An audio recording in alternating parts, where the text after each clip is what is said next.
تفسیر القرآن آج کا سبق سورہ بقرہ آیت نمبر 81 اور 82۔ اعوذ باللہ من الشیطان الرجیم، بسم اللہ الرحمن الرحیم۔ بلا من کسب سیئۃ وأحاطت به خطیئته فأولئک اصحاب النار هم فیہا خالدون۔ والذین آمنوا وعملوا الصالحات أولئک اصحاب الجنہ ہم فیہا خالدون۔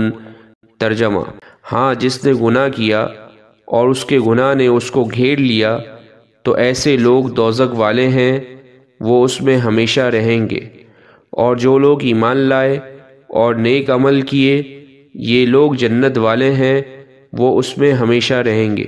ان دونوں آیتوں مبارکہ کی تفسیر میں یہ بات لکھی ہے کہ ان دو آیتوں میں جنتی اور دوزخی ہونے کا ضابطہ بتایا ہے، اور ساتھ ہی ایک دوسرے طریقے سے یہودیوں کے اس دعوے کی تردید ہے جو اوپر کی آیت میں مذکور تھا۔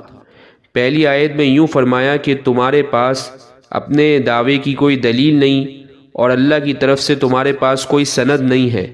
ان دو آیتوں میں جو ضابطہ جنت اور دوزخ کے داخلے کا ذکر فرمایا ہے، اس میں یہ بتا دیا کہ تم لوگ ضابطے کے مطابق ان لوگوں کے زمروں میں آتے ہو جن کو ہمیشہ دائمی عذاب ہوگا۔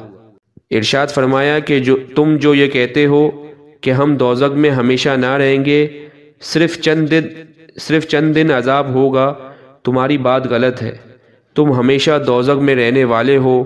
ضابطہ یہ ہے کہ جو شخص برائی کرے اس کی برائی ہر طرف سے اس کو گھیر لے کہ وہ کفر اختیار کرے جو سب سے بڑی برائی ہے، تو وہ دوزخ والا ہے، اس میں ہمیشہ رہنا ہوگا۔